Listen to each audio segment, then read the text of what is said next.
Bab 49. Kedatangan tamu terhormat, penduduk desa sedang makan di saat Wang Dayong kembali dengan menunggang kuda. Lin Hai meminta seseorang untuk membantunya mengambil alih kudanya. Kamu kembali begitu cepat, kenapa kamu kelihatan sangat lelah? Ayo duduk dan istirahat dulu. Aku tidak berani beristirahat lama-lama.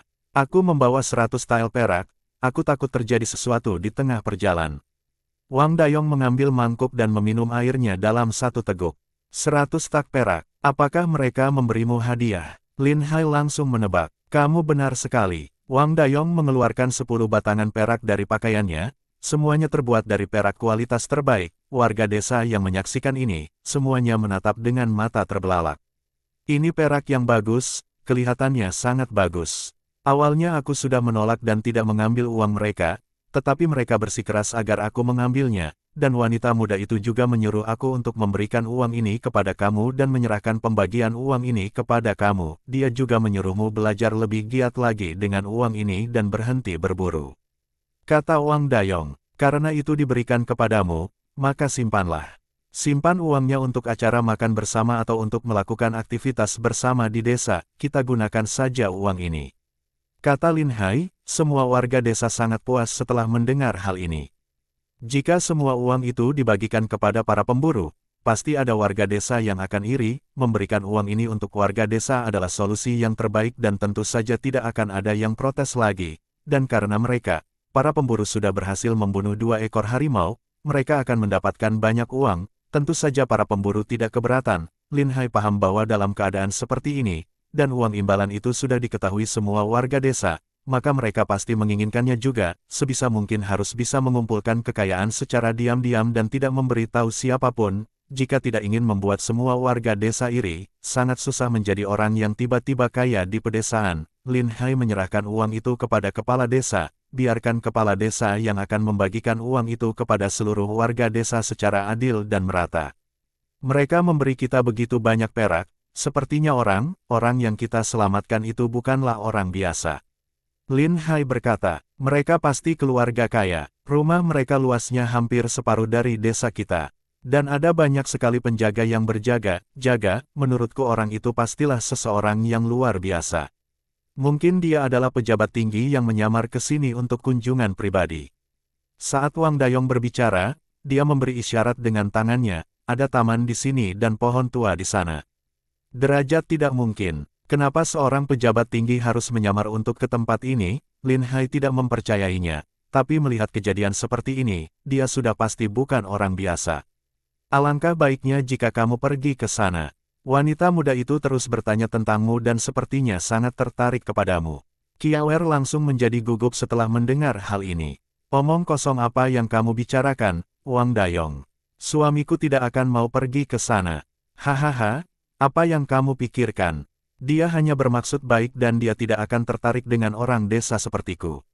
Lin Hai berkata sambil tersenyum. Lin Hai menjawab dengan santai, Kiawer masih gugup dan khawatir, suaminya menjadi semakin hebat, dan perempuan-perempuan lain di desa pun sangat tertarik kepada dirinya. Jika hal ini terus berlanjut, dia khawatir Lin Hai akan mengambil selir. Dia duduk di sebelah Lin Hai, memegang erat lengannya, dan menolak untuk pergi. Lin Hai tidak terlalu memikirkan hal ini. Apalagi untuk menikahi seorang wanita dari keluarga kaya, hal itu sangat tidak realistis. Orang zaman dahulu sangat mementingkan status dan hierarkinya. Tidak mungkin masyarakat kelas atas akan tertarik dengan masyarakat kelas bawah, kecuali dia benar-benar bisa mendapatkan posisi 3 besar dalam ujian kekaisaran, maka masa depannya akan cerah. Hanya dengan cara itulah, dia akan dipandang oleh keluarga kaya dan masuk ke dalam lingkungan keluarga kaya. Besok, Dayong akan membawa harimau-harimau ini ke kantor pemerintah untuk mengambil imbalannya, dan kamu bisa bertanya kepada hakim daerah apakah dia bersedia membeli harimau ini. Meski dengan harga yang tidak tinggi, setidaknya ini akan menciptakan hubungan yang baik. Di saat mereka menyelidiki perihal penebangan pohon di pegunungan, maka akan mudah bagi kita untuk berbicara dengan mereka. Derajat Lin Hai menjelaskan, Wang Dayong paham bahwa ini adalah suap terselubung. Jika kita memberi terlalu sedikit, orang mungkin tidak akan tertarik kepada kita. Jika kita memberi terlalu banyak, orang akan merasa tidak kena. Barang langka seperti harimau ini sangat jarang ditemukan. Menggunakan kulit harimau sebagai oleh pasti akan sangat mengesankan. Baiklah, saya mengerti. Wang Dayong menjawab, keesokan harinya, Wang Dayong membawa beberapa pemburu ke kota, mereka juga menabuh genderang dan gong, dan acara semacam ini dilakukan dengan meriah. Ini adalah peristiwa yang sangat menggembirakan bagi desa dan pemerintah. Lin Hai memeriksa kondisi lahan di gunung dan melihat beberapa pekerja sedang bekerja. Mereka mampu meratakan beberapa hektar lahan setiap hari. Untuk menyiramnya juga nyaman, cukup gali parit dan biarkan air itu mengalir sendiri. Qiaoer juga mengikuti Lin Hai. Sekarang, kemanapun Lin Hai pergi, Qiaoer selalu mengikutinya. Dia takut Lin Hai akan direnggut oleh wanita lain. Lin Hai menganggap ini lucu tetapi tidak berkata apa-apa, merupakan hal yang paling membahagiakan memiliki wanita penurut yang sangat peduli. Melihat pekerjaan di ladang dilakukan dengan sangat baik, Lin Hai merasa tenang.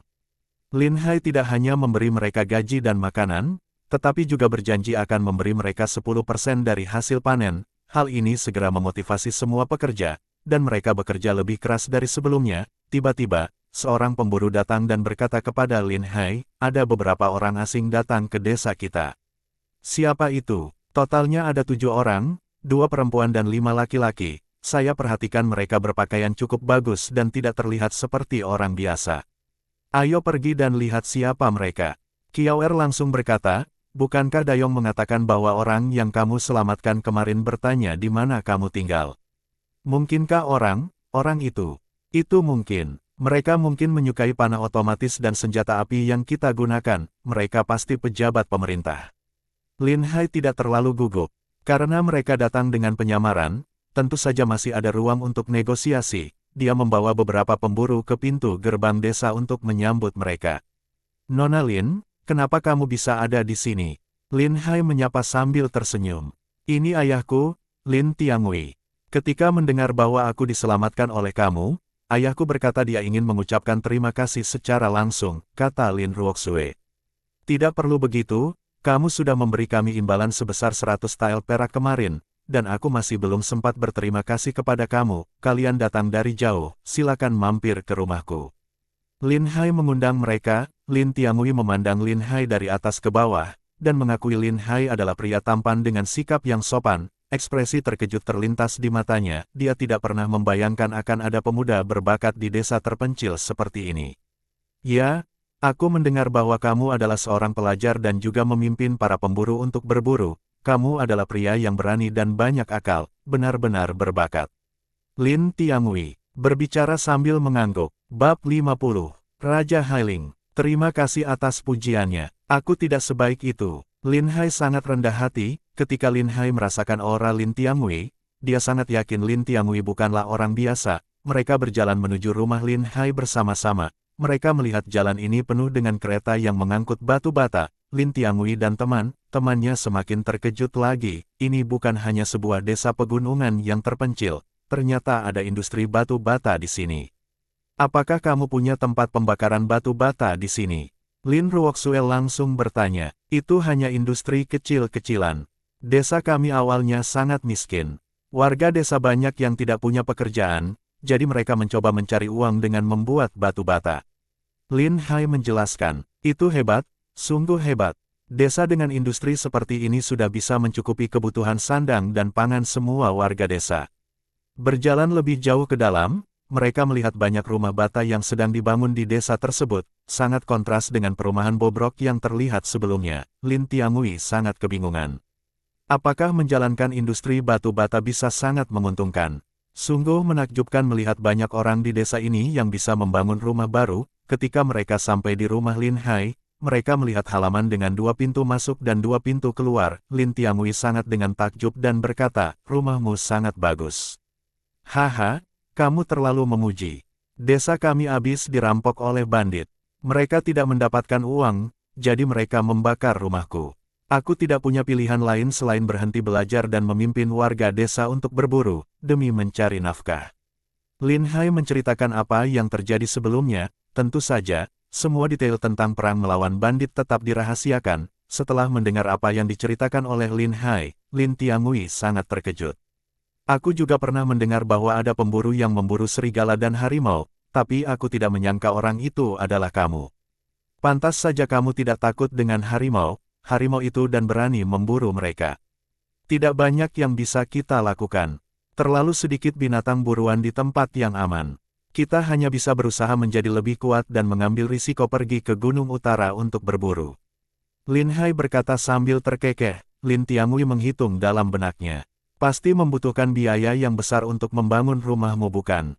Meski mendapat banyak imbalan dari hasil berburu harimau dan serigala, bukankah banyak warga di desamu yang juga membangun kembali rumahnya? Itu akan menghabiskan uang yang, apakah semua itu didapat dari berburu?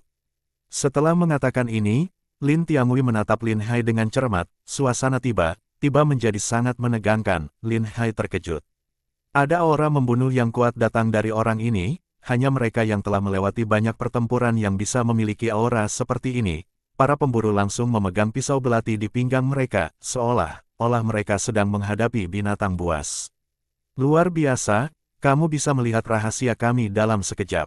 Lin Hai berkata sambil tersenyum. Lin Tiangui melenyapkan aura membunuhnya dan ekspresinya menjadi lebih tenang.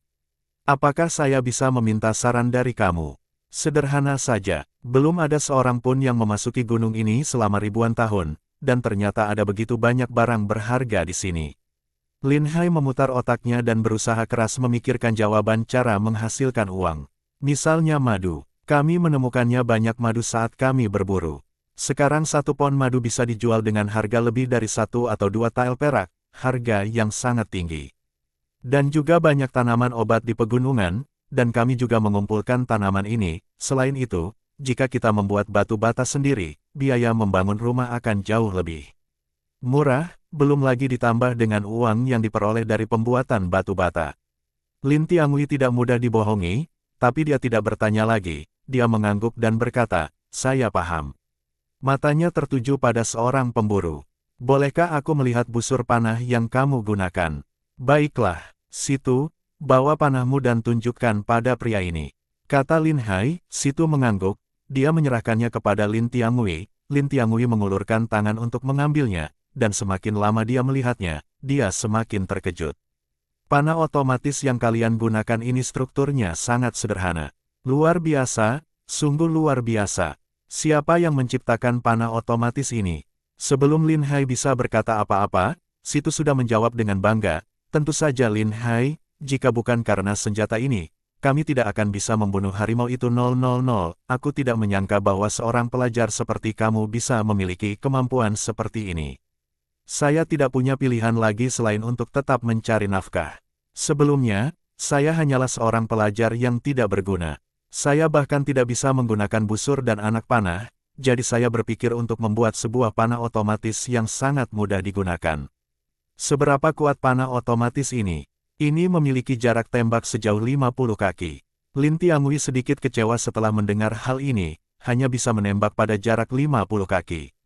Akan lebih baik jika bisa mencapai jarak 100 kaki. Apakah masih bisa ditingkatkan kekuatan dan jarak tembaknya? Lin Ruoxue bertanya, bolehkah saya menanyakan identitas asli kalian?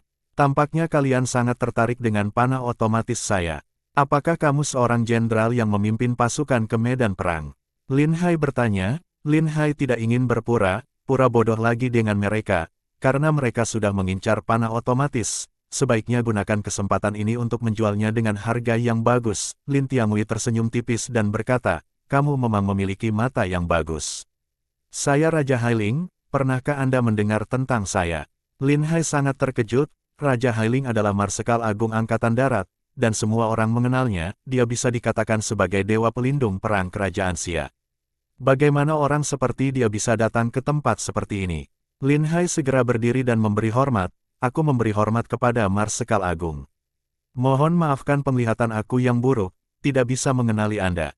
Duduklah, tidak perlu segan. Saya di sini sebagai orang biasa, jadi kamu tidak perlu terlalu sopan. Lagi pula, saya juga tidak memimpin pasukan. Saya hanya mampir ke sini sebentar. Ketika yang lain mengetahui bahwa Lin Tiangui adalah seorang raja dan marsal agung, mereka sangat ketakutan.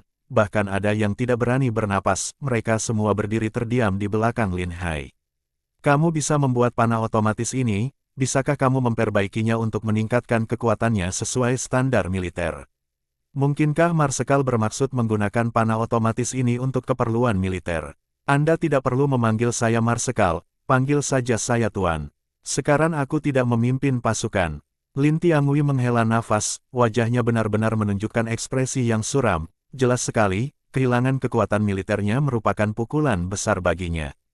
Jika kamu dapat meningkatkan kekuatannya hingga 80%, itu akan menjadi pencapaian yang luar biasa. Saya akan merekomendasikan kamu untuk menjadi seorang pejabat. Lin Tiangui biasa menyebut dirinya jenderal, tetapi ketika dia ingat bahwa dia tidak lagi memimpin pasukan, dia mengubahnya menjadi raja. Bagaimanapun, dia adalah Raja Hailing, jadi gelar ini sangatlah pantas. Selama ada bahan yang bagus, maka tidak akan ada masalah. Tapi biayanya akan meningkat beberapa kali lipat. Penggunaan tendon untuk membuat tali busur dan besi untuk bagian lain dapat meningkatkan tenaga senjata ini. Jika ujung panahnya dibuat dari besi yang bagus, itu juga dapat memberikan efek menembus baju besi, jawab Lin Hai. Lin Tiangui sangat gembira ketika mendengar hal ini, dan bertanya dengan cepat, apakah kamu mengatakan yang sebenarnya? Berapa perak yang akan dibutuhkan untuk membuat panah otomatis itu? Lin Hai berpikir sejenak dan berkata, derajat sekitar 5 tael perak. Tidak terlalu mahal, 5 tak perak lebih murah dari harga sebuah busur yang bagus. Tapi harga besi yang bagus terlalu tinggi, dan sangat sedikit pengrajin yang mampu membuatnya. Kami tidak akan mampu membelinya. Tenang, aku punya metode yang bisa menghasilkan ujung panah penembus baju besi dalam jumlah besar. Kata Lin Hai, dan mata semua orang langsung terfokus kepada Lin Hai. Bab 51. Meminta sebuah gelar. Kamu bilang kamu bisa membuat anak panah penembus baju besi dalam jumlah besar. Apa kamu serius? Lin Tiangui menatap Lin Hai, suara gembira itu terdengar sedikit bergetar. Anak panah penembus baju besi sangat sulit dibuat, walaupun bisa, biayanya akan sangat tinggi, tidak mungkin bisa memperlengkapi seluruh pasukan, sekalipun bisa diproduksi dalam jumlah kecil, akan dipasok ke penjaga kota kekaisaran terlebih dahulu, dan tidak mungkin akan sampai untuk para prajurit di medan perang. Tidak peduli seberapa kaya istana kekaisaran, mereka tidak akan bisa menemukan pengrajin sebanyak itu karena efisiensinya yang terlalu rendah, karena untuk membuat anak panah penembus baju besi, besi harus ditempa dengan palu dalam waktu yang begitu lama, kemudian baru bisa digunakan untuk membuat anak panah. Hal ini membutuhkan biaya yang sangat besar dan sangat tidak efisien.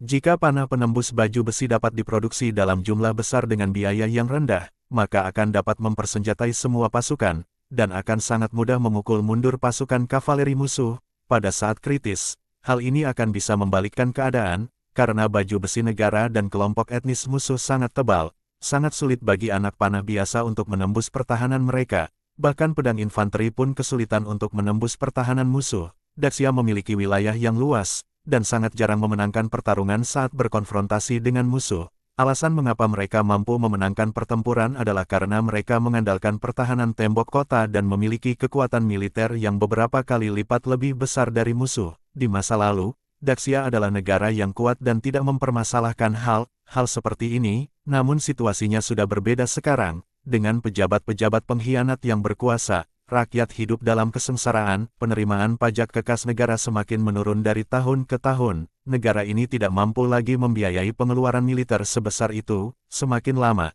semakin sulit untuk melawan musuh. Sekarang Lin Tiangui melihat sebuah harapan, bagaimana mungkin dia tidak bersemangat.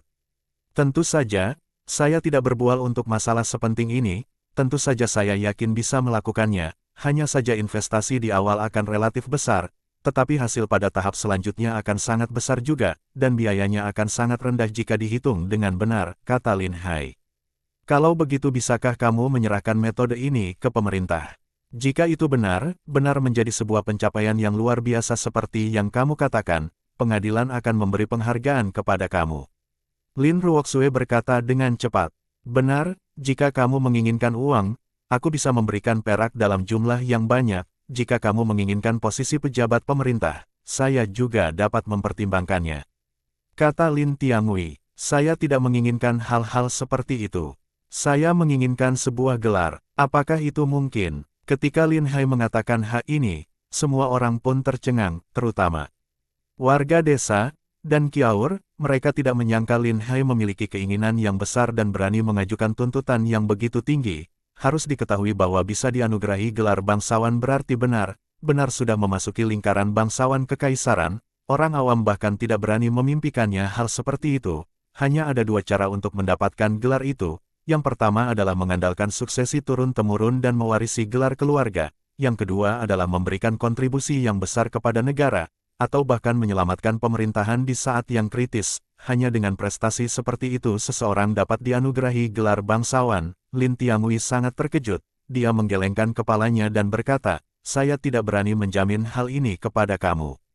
Sekarang aku tidak memiliki kekuatan militer lagi, aku bahkan tidak akan bisa meminta kaisar untuk menganugerahkanmu sebuah gelar. Jika saat itu, aku mendapatkan panah penembus baju besi yang kamu ciptakan ini, aku sudah pasti memberikan kontribusi yang besar untuk negara, dan saat itu saya pasti bisa membantu kamu untuk mendapatkan gelar, namun saya khawatir hal itu sulit dilakukan sekarang." Lin Hai sangat kecewa setelah mendengar hal ini. Ia tidak menyangka akan begitu sulit mendapatkan gelar, bahkan mantan Marsekal Agung Angkatan Darat, Raja Hailing tidak berani menjamin hal ini, jika dia bisa mendapatkan gelar, bahkan yang paling rendah sekalipun, walaupun dia tidak tinggal di kota kekaisaran, tidak akan ada yang berani memprovokasi dirinya dimanapun dia berada. Dia bisa berbisnis dan bertani dengan tenang dan mendapatkan banyak kekayaan, dia bisa menjalani hidupnya sebaik mungkin, adapun kekacauan di pemerintahan, tidak akan ada hubungannya dengan dia. Jika kamu menginginkan uang, aku bisa memberi kamu 100.000 tael perak. Jika kamu menginginkan jabatan resmi, aku dapat membantu kamu mendapatkan jabatan pejabat tingkat 6. Adapun permintaan lainnya, selama tidak berlebihan, aku akan menyetujuinya sesuai kebijaksanaanku. Setelah mendengar hal ini, Lin Hai menggelengkan kepalanya dan berkata, "Saya tidak terlalu tertarik dengan jabatan resmi atau uang. Saya hanya ingin gelar. Jika memang tidak mungkin, aku juga akan menyerahkan metode pemurnian panah penembus baju besi ini ke pemerintah. Bagaimanapun juga, jika bisa melindungi Daxia dari serangan musuh, maka akan memberikan manfaat besar bagi semua orang."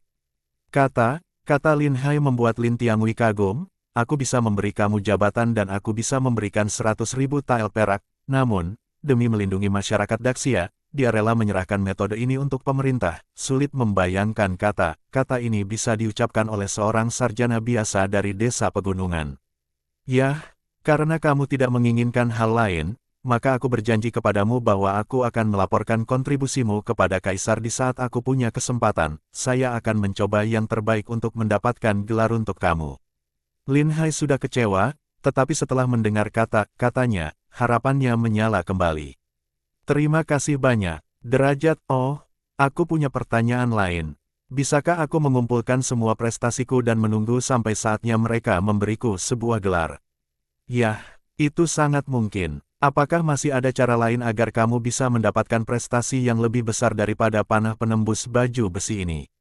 Lin Tianhui bertanya. "Tidak sulit, meski kita sudah memiliki anak panah yang bisa menembus baju besi, menurutku senjata prajurit Daxia masih tidak cukup kuat.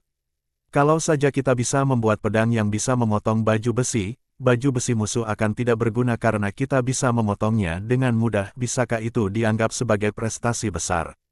Kamu membuatnya terdengar gampang, tapi bagaimana mungkin pedang yang bisa memotong baju besi bisa dibuat dengan begitu mudah?